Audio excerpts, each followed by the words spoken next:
The Dead Sea Scrolls are a snapshot of what the Bible looked like in Jesus' time.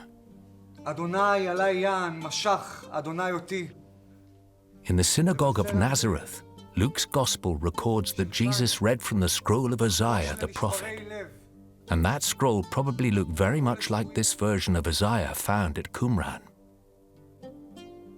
The discovery of the Dead Sea Scrolls gives us copies of biblical books that are only a few centuries older than the originals, and they're 1,100 years older than the oldest Bible we had before 1947. We were 1,000 years closer to the original text of the book that Isaiah wrote when that discovery was made. So archaeology is critical to those who want to get back to the original form of the text of our biblical books. Before 1947, most Protestant translations of the Old Testament came from the Hebrew Masoretic text, copied by a meticulous group of Jewish scribes called Masoretes from roughly AD 500 to 900. The Masoretes were known for adding vowel points to the manuscripts, making the Hebrew easier to read. Most modern Bible translations are based on the two oldest copies of Masoretic text.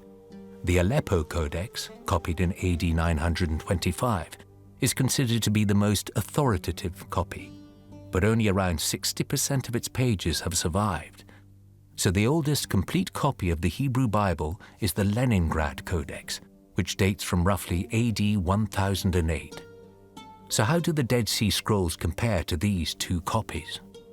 95% of the time, the Masoretic text and the Dead Sea Scrolls are nearly identical. And most of the other 5% can be explained by variations in spelling and grammar. In other words, over 1,000 years, and with possibly thousands of scribes, the Hebrew Bible remained the same. If you leave out spelling and grammar and punctuation, which are not errors, some people try to say thousands of differences and errors. Those things are not errors. You've got to realize that correct spelling is a very new thing. It wasn't invented until the 18th century.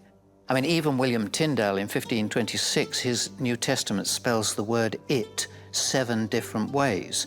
So leave out spelling, grammar, punctuation.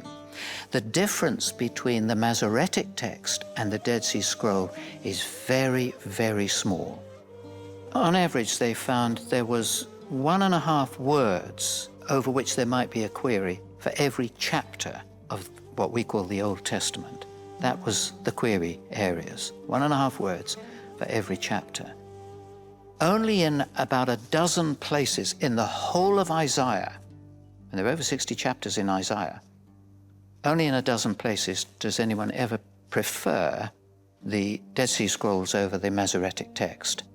It's an incredible similarity. So, if it was copied for the 800 years, 900 years from the Dead Sea Scroll to the Masoretic text so accurately, we can assume that the equal care was given from Isaiah 700 BC to the Dead Sea Scrolls. 1,500 years of a reliable text of the prophet Isaiah, and the differences are nothing of significance. They are phrases or words, nothing more. In some cases, the Dead Sea Scrolls have reinforced modern translations. Take Psalm 22:16, for example.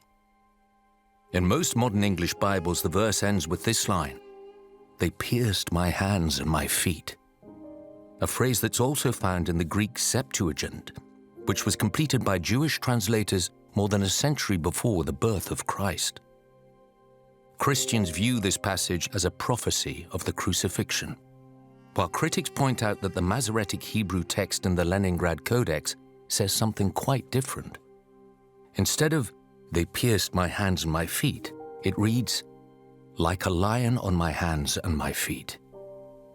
That discrepancy has led critics to accuse Christian translators of altering the text to fit their own agenda. That is until 1997, when scholars translated a Hebrew fragment of Psalm 22 found among the Dead Sea Scrolls. Dating from roughly AD 50, it's the world's oldest Hebrew fragment of the Psalms, nearly 1,000 years older than the Leningrad Codex.